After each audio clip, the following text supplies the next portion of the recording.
کہ اے نبی ابو بکر صدیق سے پوچھئے کہ اس حال میں وہ اللہ پاک سے راضی ہیں، تو وہ رونے لگے، اللہ میں اس حال میں بھی آپ سے راضی ہوں، فقر میں آ کر بھی اللہ سے راضی ہیں۔ یہ بہت بلند عزم کی بات ہے، یہ ہمارے لیے بڑا سبق ہے، ہمارے بچوں کے لیے بڑا سبق ہے کہ اگر گھر میں کوئی چیز تنگ ہے، آج کسی چیز کی کمی ہو گئی ہے، کھانے میں، پینے میں، پہننے میں، تو اس حال میں بھی اللہ کا شکر ادا کرنا چاہیے۔ یہ سیدنا ابو بکر صدیق رضی اللہ تعالی عنہ کی سیرت ہے۔ حضور صلی اللہ تعالی وسلم کی وفات کے بعد آپ ہی کے حکم سے صدیق اکبر رضی اللہ تعالی عنہ منصب خلافت پر فائز ہوئے، یعنی نبی علیہ الصلوۃ والسلام کے جانشین اور آپ علیہ الصلوۃ والسلام کے خلیفہ اور مسلمانوں کے امیر اور مسلمانوں کے سربراہ سیدنا ابو بکر صدیق رضی اللہ تعالی عنہ بنائے گئے۔ آپ علیہ الصلوۃ والسلام کا بھی یہی حکم تھا، آپ نے اپنی زندگی میں 17 نمازیں ان سے پڑھوائی ہیں، اپنے مصلی پر کھڑا کیا، اور یہ اس بات کی طرف اشارہ تھا کہ رسول پاک صلی اللہ علیہ وسلم کے بعد جو ہے وہ خلافت کا استحقاق انہی کو ہوگا۔ اور اسی طرح سے پوری امت کا اس بات پر اجماع ہے اور سب کے سب متفق ہیں اور سب جمع ہیں کہ رسول اکرم صلی اللہ علیہ وسلم کے بعد خلافت کا پہلا حق وہ ابو بکر صدیق کو ہے، اور دوسرا استحقاق عمر فاروق کا ہے، اور تیسرا استحقاق عثمان کا ہے، اور چوتھا استحقاق اور حق حضرت علی رضی اللہ تعالی عنہم کا ہے۔ کچھ لوگوں کا جو نظریہ کہ حضرت علی رضی اللہ تعالیٰ عنہ کا حق پہلا ہے اور ابو بکر صدیق کا دوسرا ہے، یا عمر سے پہلے ہیں یا عثمان سے پہلے ہیں، یہ بالکل غلط اور باطل نظریہ ہے۔ پوری امت کے اجماع سے ہٹ کر یہ بات کہی جاتی ہے۔ رسول اکرم صلی اللہ علیہ وسلم کی وفات کے بعد جزیرہ عرب میں کئی فتنوں نے سر اٹھایا، جن میں منکرین زکوٰۃ یعنی زکوٰۃ کا انکار کرنے والا ایک فتنہ تھا، ایک بہت بڑی جماعت بن گئی تھی جو زکوٰۃ کا انکاری بن گئے کہ ہم زکوٰۃ نہیں دیں گے یا بیت المال میں جمع نہیں کرائیں گے۔ مدعیان نبوت یعنی کچھ ایسے لوگ تھے جنہوں نے نبوت کا دعویٰ کر لیا، مسلمہ کذاب، اسود انسی اور سجا نامی ایک عورت، انہوں نے نبوت کے دعوے کر لیے، اور بڑی ہمت کے ساتھ اور انتہائی استقامت اور بہادری کے ساتھ اور سب کے سب صحابہ کو لے کر اجتماعیت کو برقرار رکھتے ہوئے ان فتنوں کے خلاف عالم جو جہاد بلند کیا، یعنی ان سب فتنوں کا خاتمہ کیا۔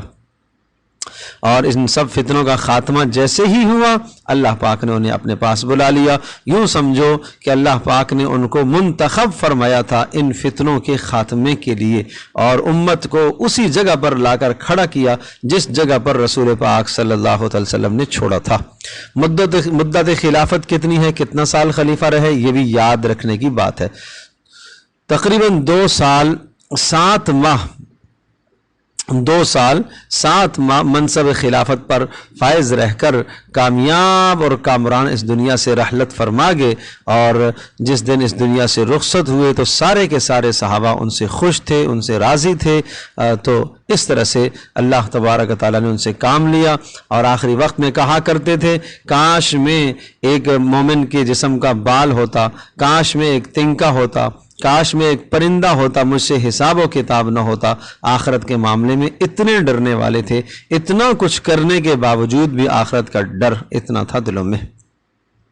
طب نبوی صلی اللہ علیہ وسلم، رسول اکرم صلی اللہ تعالی علیہ وسلم نے ارشاد فرمایا، انار کو اس کے اندرونی چھلکے سمیت کھایا کرو کیونکہ یہ معدے کو صاف کرتا ہے۔ فائدہ علامہ ابن قیم رحمۃ اللہ علیہ ارشاد فرماتے ہیں، انار جہاں معدے کو صاف کرتا ہے وہاں پرانی کھانسی کے لیے بھی بہت بڑا کارآمد پھل ہے۔ اطباء نے لکھا ہے کہ پرانی سے پرانی کھانسی کے لیے انار کے اندر کے چھلکے کو اگر خشک کر لیا جائے اور اس کا سفوف بنا لیا جائے تو یہ بہت مفید ہے پرانی کھانسی کے لیے، اس کو اختیار کیا جائے۔ اللہ نے ان چیزوں میں بڑی شفا رکھی ہے۔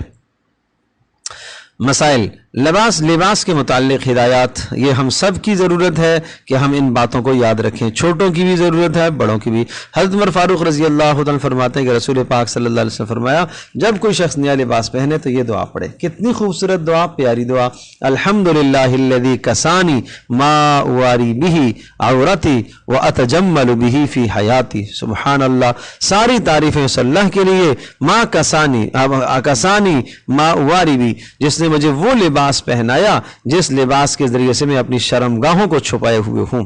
کسانی جس نے مجھے پہنایا، ما وہ لباس، واری بھی عورتی جس کے ذریعے سے میں اپنی شرم گاہوں کو چھپاتا ہوں، ستر کو چھپاتا ہوں، وہ اتجمل بھی فی حیاتی اور اس کپڑے کے ذریعے سے، لباس کے ذریعے سے میں اپنی زندگی میں خوبصورتی اختیار کرتا ہوں۔ تو کتنی بڑی اہم بات ہے کہ لباس کے دو مقاصد بتائے، ایک ستر کا چھپانا اور ایک خوبصورتی کا ذریعہ۔ تو پتہ چلا کہ اگر لباس ستر نہ چھپائے تو پھر اگر لباس ایسا چست اور ایسا چپکا ہوا جسم کے ساتھ ہو، ایسا تنگ لباس پہنا ہوا ہو کہ جسم کی جو ہے وہ خد و خال پتہ چلے اور جسم کی ساخت کا اندازہ ہو تو وہ پہن کر بھی ننگا ہے، یا ایسا تنگ لباس پہنے کہ گھٹنے نظر آئیں، مرد کے گھٹنے نظر آ رہے ہوں، تو یہ کیا ہے؟ یہ بھی بے حیائی کا لباس ہے، ستر نہیں چھپا ہوا ہے، گناہ کی بات ہے۔ شرٹ اتنی مختصر پہنتا ہے کہ جب رکوع کے اندر جاتا ہے تو پیچھے سے کولے کی ہڈی نظر آتی ہے، یہ عام طور پر جوانوں میں یہ بات دیکھنے میں آتی ہے، تو یہ ستر تو نہیں چھپا اس کا۔ تو ستر کا چھپانا ناف سے لے کر گھٹنے تک، اور گھٹنا بشمول گھٹنا شامل، گھٹنا اس میں شامل ہے، یہ مرد کا ستر ہوا کرتا ہے، اور عورت کا ستر ہاتھوں اور چہرے اور پیروں کے علاوہ سارا جسم اس کا ستر ہوتا ہے۔ ہر وقت جو ہے اس کو چھپانے کی ضرورت ہے، اور جب باہر نکلے تو پورا جسم عورت کا جو ہے وہ ستر ہے، تو اس کا خیال رکھا جائے۔ اور فرمایا کہ جس نے اس دنیا میں ریشم کا کپڑا پہنا اس کو آخرت میں پہننے کو نہیں ملے گا، یہ مردوں کے ساتھ ہے، اور مرد نہیں پہن سکتا ریشم۔ اور فرمایا دنیا میں وہ شخص ریشم پہنتا ہے، آخرت میں اس کا کوئی حصہ نہیں ہے۔ اور سفید لباس رسول پاک صلی اللہ علیہ وسلم کو پسند تھا، اسی میں فرمایا مردوں کو کفن بھی دیا کرو، تو سفید لباس بھی کبھی کبھی پہننا چاہیے۔ اور آپ صلی اللہ علیہ وسلم کا کرتا ٹخنوں سے اوپر نصف پنڈلی تک ہوتا تھا، یہ بڑے گناہ کی بات ہے، سخت گناہ کی بات ہے۔ آج بچوں میں، جوانوں میں یہ دیکھا جاتا ہے کہ ان کے ٹخنے چھپے ہوئے ہوتے ہیں۔ ایک حدیث میں آتا ہے کہ ایک شخص گزشتہ امتوں کا ٹخنے چھپائے ہوئے چل رہا تھا، اچانک اللہ کا عذاب آیا اور زمین میں دھنس گیا، اور قیامت تک وہ دھنستا رہے گا۔ ایک آدمی کو آپ نے دیکھا ٹخنے چھپے ہوئے نماز پڑھ رہا تھا، آپ نے فرمایا جاؤ جا کے وضو بھی دوبارہ کرو، نماز بھی دوبارہ پڑھو۔ سخت ناراض ہوئے آپ علیہ السلام، اور آپ نے فرمایا کہ ٹخنوں کا جو حصہ چھپا ہوا ہے ازار کے نیچے، شلوار کے نیچے، وہ جہنم میں جائے گا۔ اس لیے میں بچوں سے، جوانوں سے درخواست کروں گا کہ عزم کریں آج کے بعد اپنے ٹخنوں کو ہمیشہ کھلا رکھا کریں، ننگا رکھا کریں، نصف پنڈلی تک آپ کپڑے کو رکھیں، نہیں تو تھوڑا سا نیچے۔ اور آخری درجہ ٹخنوں کا ہے، جو پینٹ پہنتے ہیں، پینٹ پہننے والوں کے لیے بھی فرض کا درجہ ہے، لازمی ہے کہ ان کے ٹخنے بھی ننگے رہیں۔ اگر ٹخنے چھپے ہوئے ہیں تو ہر وقت وہ گناہ ان کے ساتھ لگا ہوا ہے، بڑا گناہ لگا ہوا ہے۔ اللہ کے نبی کو اس سے سخت نفرت تھی، ٹخنے چھپانے سے سخت نفرت تھی۔ ہاں، عورت کو حکم ہے کہ وہ ٹخنے چھپا کر رکھے۔ آج معاملہ الٹ ہو گیا، عورت کے ٹخنے ننگے، مرد کے ٹخنے چھپے ہوئے۔ مرد کی پینٹ اور شلوار تو نیچے نیچے زمین پر گھسٹ رہی ہے، پاؤں کے نیچے روندی جا رہی ہے۔ یہ کون سا طریقہ ہے؟ یہ غیروں سے ہم نے حاصل کیا۔ یہ پیارے پیغمبر صلی اللہ علیہ وسلم کی تہذیب اور آپ کا لباس چھوڑ کر ہم نے جو اللہ اور اس کے رسول کے دشمن ہیں ان کا لباس، ان کا طریقہ اختیار کیا۔ تو پھر دیکھ لو کہ محبت کس سے ہے؟ کیا اللہ سے محبت ہے؟ اللہ کے رسول سے محبت ہے؟ اللہ کے رسول سے محبت ہوتی تو تمہاری شلوار ٹخنوں سے نیچے نہ ڈھلکتی، اوپر ہوتی۔ یہ خیال کیا جائے، بڑے گناہ کی بات ہے۔ اب یہ کہیں گے کہ لوگ کیا کہیں گے؟ لوگ جو مرضی ہے کہتے رہیں، کہنے دو، لوگوں کے کہنے سے کیا ہوتا ہے؟ ہم نے عمل وہ کرنا ہے جو پیارے پیغمبر صلی اللہ علیہ وسلم کی سنت ہے۔ اور آپ صلی اللہ علیہ وسلم کا کرتا یہ تو ہو گیا۔ اچھا، مرد کا لباس پاجامہ، شلوار، تہبند وغیرہ اوپر رہنا چاہیے۔ اور آپ صلی اللہ علیہ وسلم جب کوئی کپڑا، جب کوئی چیز پہنتے، لباس زیب تن فرماتے، جوتے پہنتے تو پہلے دائیں طرف سے شروع فرماتے، جب لباس یا جوتا اتارتے تو پہلے بائیں طرف سے شروع فرماتے تھے۔ یہ بہت پیاری سنت ہے، تناعل ترجل، کہ آپ لباس پہنتے وقت دائیں طرف سے شروع کرتے، اتارتے وقت بائیں طرف سے۔ تو آج اسے ہمارے بچوں نے، بڑوں نے، ماؤں بہنوں نے، سب نے اس بات کی کوشش کرنی ہے کہ جب ہم جوتا اتاریں گے تو الٹے پیر سے جوتا پہلے نکالیں گے، اور جب ہم پہنیں گے تو سیدھے پیر کو پہلے آگے کریں گے۔ اسی طرح سے لباس بھی، شلوار بھی، قمیص بھی، بنیان بھی، سیدھے پہننے میں سیدھے کو آگے رکھنا، اتارنے میں الٹے کو آگے رکھنا، یہ پیارے پیغمبر صلی اللہ علیہ وسلم کی سنت ہے۔ ہر اچھے کام میں سیدھے کو مقدم کرنا، لینے میں دینے میں، کوئی چیز دو سیدھے ہاتھ سے لو، سیدھے ہاتھ سے لکھنا، سیدھے ہاتھ سے پڑھنا، کوئی کتاب پکڑو سیدھے ہاتھ سے، سیدھے ہاتھ کو ہمیشہ آگے رکھا کرو۔ آپ نے فرمایا سیدھا ہاتھ اچھے کاموں کے لیے ہے، الٹا ہاتھ نجاست صاف کرنے کے لیے۔ ہاں مجبوری کے طور پر آدمی الٹے ہاتھ کو بھی ساتھ استعمال کر سکتا ہے۔ کھانا بھی، کوئی بھی چیز کھانی ہو سیدھے ہاتھ سے تو سیدھے ہاتھ سے عمل کیا جائے۔ یہ رسول اکرم صلی اللہ علیہ وسلم کی مبارک سنتیں ہیں۔ اللہ تبارک و تعالی ہم سب کے لیے عمل کرنا آسان فرمائے۔